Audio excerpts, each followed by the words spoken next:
नमस्ते साथियों, देखिए नेशनल स्कॉलरशिप पोर्टल पर फॉर्म जो स्कॉलरशिप के लिए भरा जाता है तो उससे संबंधित जानकारी पर हम आज चर्चा करेंगे। फॉर्म भरने से संबंधित जानकारी पर देखिए, इसके लिए हम सबसे पहले तो scholarships.gov.in पोर्टल है भारत शासन का, इस पर आए। ये न्यू फॉर्म भरने के लिए हम यहाँ पे न्यू रजिस्ट्रेशन पर जाएंगे। देखिएगा आप, ये जैसे हम न्यू रजिस्ट्रेशन पर आए, यहाँ पे आपको कुछ ऑप्शंस हाईलाइट हो रहे हैं, जैसे ये न्यू यूजर, यहाँ पे रजिस्टर करने के लिए students applying for first time should compulsorily registered application ID will be login ID and password is date of birth, don't share application ID and password with other, ये यहाँ पर बता रखा है। इसी टाइप से एक है login to apply, those student who is applying first time or did not get scholarship last year through NSP, ये है apply for renewal, those student who got scholarship last year through NSP willing to renew for current session in the same course, login ID and password are same as last year। इस tip से ये देखिए आपको यहाँ पे option है। यदि आप यदि आप फर्स्ट टाइम रजिस्ट्रेशन कर रहे हैं और तो उसके लिए यहाँ पर अपन क्लिक करेंगे, लेकिन ये देखिएगा आप यहाँ पे कुछ गाइडलाइन वगैरह आपको दिखती है। देखिए ये हम जैसे यहाँ पर क्लिक करके देखते हैं, ये आपको यहीं पर आ रही है सारी जानकारी वगैरह। यहाँ पे आप जैसे ये एग्री के लिए सहमत करेंगे, कंटिन्यू करेंगे तो आगे की प्रोसेस फिर ओपन होगी। लेकिन देखिए कोई भी फॉर्म जो ये भरना बहुत कुछ मुश्किल नहीं होता है, जैसे भी जो भी आपसे सामने जानकारी मांगी जा रही है आपको वो दर्ज करना रहती है।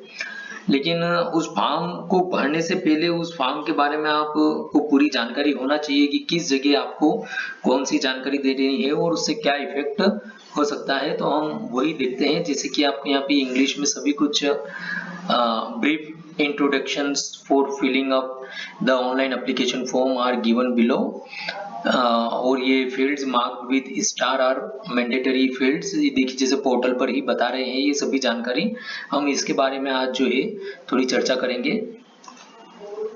देखिए हमने वो सारी जानकारी जो है इधर ले ली है यहाँ पर। ये यहाँ से जो स्टार्ट हो रही है students applying for scholarship for first time, ये यहाँ पे students applying for scholarship for first time, ये हमने सारा यहाँ पे इंग्लिश और हिंदी दोनों में आपको स्क्रीन पर शो हो रहा है। तो देखिएगा जैसे यहाँ पे इंग्लिश और हिंदी दोनों में जो ये जानकारी अवेलेबल है, हम अभी हिंदी पढ़ के ही बात करते हैं। जैसे कि यहाँ पे दीप बताया हुआ है कि पहली बार छात्रवृत्ति के लिए आवेदन करने वाले छात्र पंजीकरण फॉर्म में अपने दस्तावेज पर मुद्रित सटीक और प्रमाणित जानकारी प्रदान करके पोर्टल पर नए आवेदक के रूप में पंजीकरण करने की आवश्यकता है।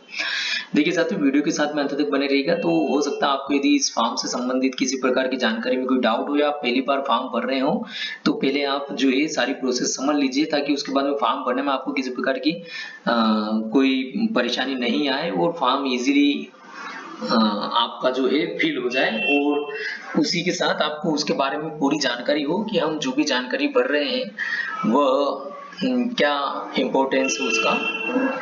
पंजीकरण की तारीख को 18 वर्ष से कम आयु के छात्रों के माता पिता अभिभावक द्वारा पंजीकरण फॉर्म भरना आवश्यक है। यदि 18 वर्ष से कम है तो उस कंडीशन में पंजीकरण प्रक्रिया शुरू करने से पहले छात्रों और अभिभावकों को सलाह दी जाती है कि वे निम्नलिखित दस्तावेजों को संभाल कर रखें। देखिए यहाँ पे कौन कौन से दस्तावेज है ये जैसे कि यहाँ पे इंग्लिश में लिखा हुआ है, ये इसी का ये यहाँ पे हिंदी में था। फर्स्ट है जैसे छात्र के शैक्षणिक दस्तावेज, छात्र का बैंक खाता संख्या और बैंक शाखा का IFSC कोड, जैसे कि यहाँ पे बता रखा है नोट में।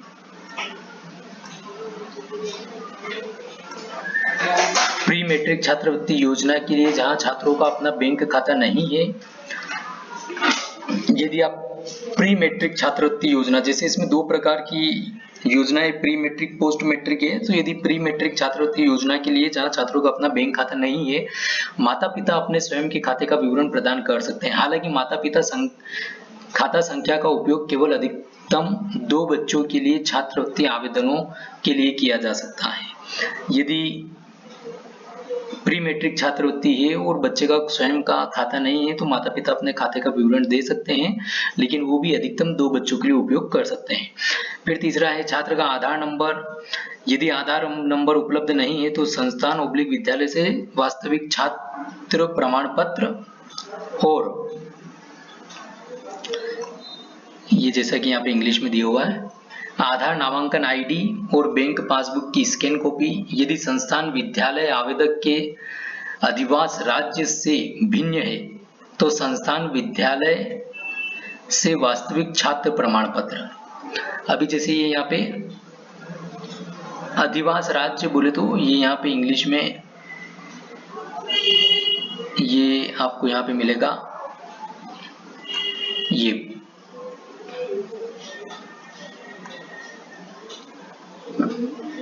Domicile state.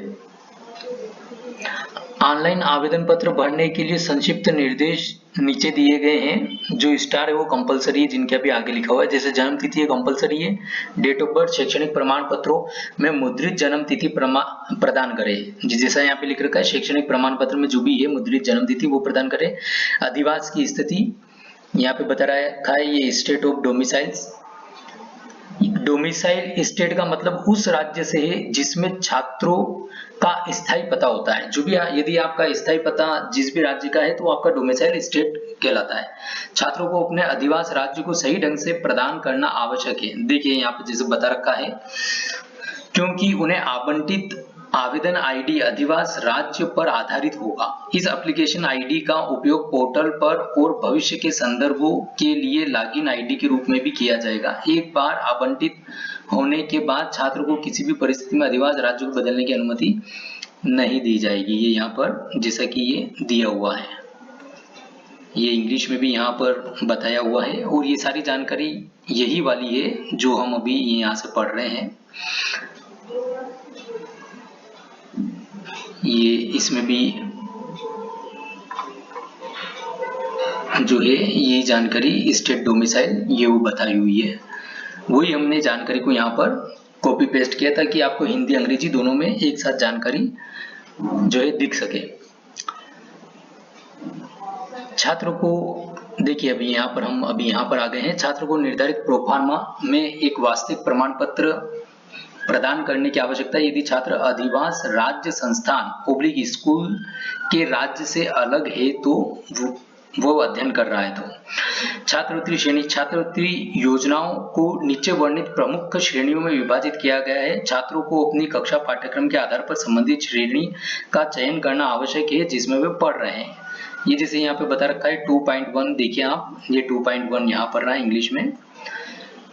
प्री मैट्रिक छात्रवृत्ति योजना कक्षा 1 से 10वीं तक के छात्रों के लिए यहाँ पे बताया हुआ है for students studying from class 1 to 10।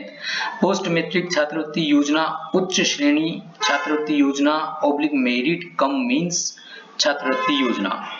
ये पोस्ट मैट्रिक छात्रवृत्ति योजना / उच्च श्रेणी छात्रवृत्ति योजना / मेरिट कम मीन्स ये ऑब्लिक किया हुआ है। ये तीनों को मतलब जो ये अलग अलग नाम से ये एक ही छात्रवृत्ति को यहाँ पे बोला गया है। कक्षा 11वीं 12वीं और उससे ऊपर के छात्रों के लिए है। ये यहाँ पर पूरा बताया हुआ है, आपको स्क्रीन पर दिख रहा है जैसा कि। फिर उसके बाद में यहाँ पे छात्र का नाम शैक्षणिक प्रमाण पत्रों में मुद्रित नाम प्रदान करें। पोस्ट मैट्रिक टॉप क्लास और MCM छात्रवृत्ति योजना के लिए आवेदन करने वाले छात्रों के लिए अधिमानतक कक्षा 10वीं के प्रमाण पत्रों में छपा हुआ नाम प्रदान करें। इसके बाद में आधार संख्या प्रदान करने वाले छात्रों के लिए सुनिश्चित करने के लिए कि आपका नाम आपके आधार कार्ड में सही है, तो उसमें भी आपका जो है नाम आधार कार्ड में भी सही होना चाहिए जो आपके शैक्षणिक डाटा में है, शैक्षणिक रिकॉर्ड में है। मोबाइल नंबर सही और प्रमाणित मोबाइल नंबर प्रदान करें। तो साथियों यहाँ पे जो भी मोबाइल नंबर आप दें वो सही हो, वो चालू होना चाहिए क्योंकि पोर्टल ये जैसा कि आगे बताया गया है क्योंकि पोर्टल गतिविधियों से संबंधित सभी संचार और वन टाइम पासवर्ड इस मोबाइल नंबर पर SMS के रूप में भेजे जाएंगे। पोस्ट मैट्रिक टॉप क्लास और MCM छात्रवृत्ति योजना के मामले में एक मोबाइल नंबर के साथ केवल एक पंजीकरण ही अनुमति है। यदि आप पोस्ट मैट्रिक छात्रवृत्ति के लिए फॉर्म भर रहे हैं, अप्लाई कर रहे हैं, तो उसके लिए जो है पंजीकरण के लिए एक मोबाइल नंबर की ही अनुमति है। मतलब एक फॉर्म जो है एक मोबाइल नंबर एक फॉर्म में ही यूज किया जा सकता है। वापिस जैसे अलग अलग छात्रों के लिए एक ही मोबाइल नंबर यूज नहीं होगा, इसका अर्थ यूं समझे। प्री मैट्रिक छात्रवृत्ति योजना के लिए जहां छात्रों के पास मोबाइल नंबर नहीं है, यदि प्री मैट्रिक छात्रवृत्ति योजना के लिए अप्लाई कर रहे हैं और छात्रों के पास मोबाइल नंबर नहीं है, तो माता पिता का मोबाइल नंबर प्रदान किया जा सकता है। माता पिता के मोबाइल नंबर का उपयोग केवल उनके अधिकतम 2 बच्चों के लिए छात्रवृत्ति आवेदन भरने के लिए किया जा सकता है। ठीक है साथियों, तो यहाँ पे क्लियर हो गया होगा कि यदि प्री मैट्रिक छात्रवृत्ति है और बच्चे का मोबाइल नहीं है, मोबाइल नंबर बच्चे के पास, तो माता पिता का यूज किया जा सकता है, लेकिन अधिकतम 2 छात्रों के लिए, उनके 2 छात्रों के आवेदन भरने के लिए। ईमेल आईडी सही और प्रमाणित ईमेल आईडी प्रदान करें, क्योंकि पोर्टल गतिविधियों से संबंधित सभी संचार और one time password email ID पर भेजे जाएंगे। बैंक खाते का विवरण, छात्र की बैंक शाखा का सक्रिय बैंक खाता संख्या और IFSC कोड प्रदान करें। केवल IFSC कोड के आधार पर बैंक का नाम अपने आप अंकित हो जाएगा, यदि नहीं तो इसे बैंक पासबुक पर छपा हुआ लिख दें। जो भी आपका IFSC कोड है बैंक पासबुक अनुसार, वो आप जो है प्रदान करें। उसमें यही जानकारी आपको यहाँ पे इंग्लिश में मिल जाएगी, बैंक अकाउंट डिटेल से संबंधित यहाँ पे दी हुई है। इसी के साथ ये आगे पोस्ट मैट्रिक टॉप क्लास और MCM छात्रवृत्ति योजना के मामले में एक बैंक खाता संख्या के साथ एक पंजीकरण ही किया जाना चाहिए, जबकि प्री मैट्रिक छात्रवृत्ति योजना के लिए जहां छात्रों का अपना बैंक खाता नंबर नहीं है, माता पिता के खाते संख्या का उपयोग किया जा सकता है। हालांकि माता पिता का खाता संख्या केवल उनके अधिकतम 2 बच्चों के लिए ही प्रदान किया जा सकता है। इसी टाइप से नेक्स्ट ये 8 नंबर का पॉइंट, पहचान विवरण। इस क्षेत्र में बहुत सावधानी से जानकारी चुनें और प्रदान करें। पहचान विवरण के लिए आपको निम्नलिखित वीडियो में से एक का चयन करना होगा।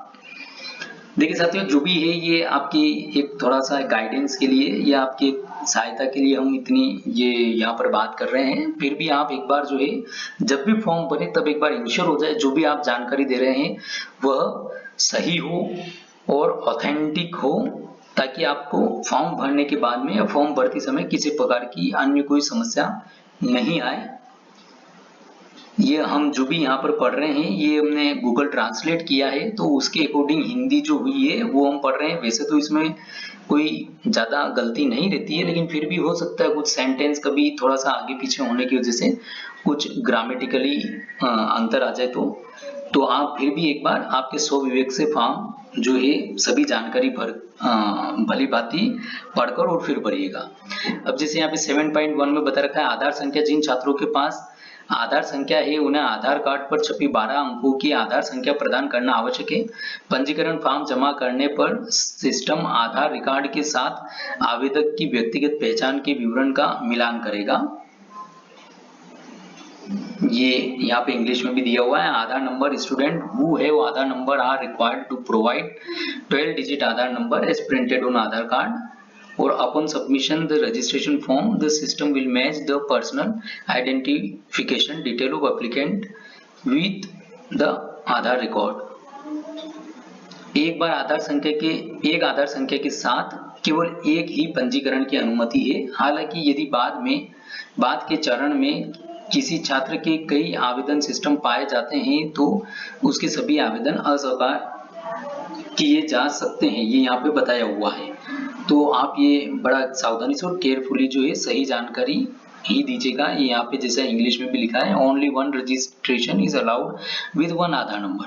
However if multiple applications of a student are found in the system at a later stage, all his applications are liable to be rejected.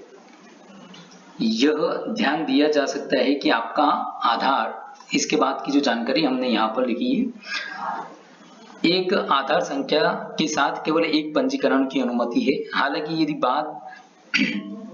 के चरण में किसी छात्र के कई आवेदन सिस्टम में पाए जाते हैं तो उसके सभी आवेदन अस्वीकार किए जा सकते हैं। ये ध्यान दिया जा सकता है कि आपके आधार नंबर का उपयोग आपके आधार नंबर से जुड़े बैंक खाते में छात्रवृत्ति राशि को फास्ट ट्रैक मोड में जमा करने के लिए भी किया जा सकता है।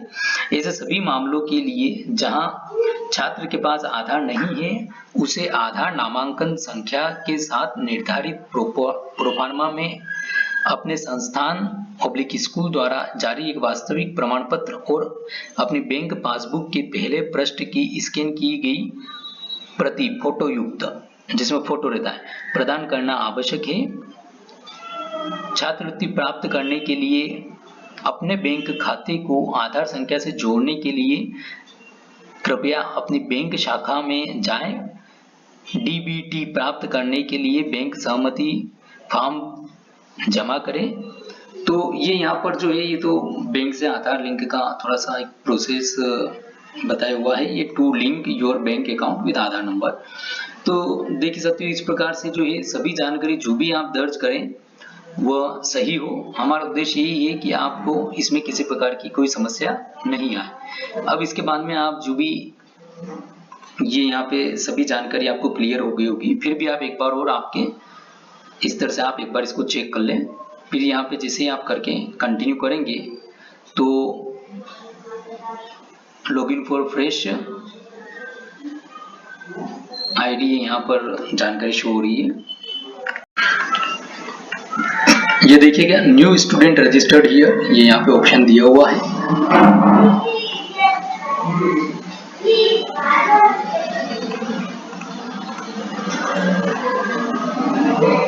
ये फिर से आप यहाँ पर आए तो fresh registration for academic year 21-22 से यहाँ पर शो हो रहा है।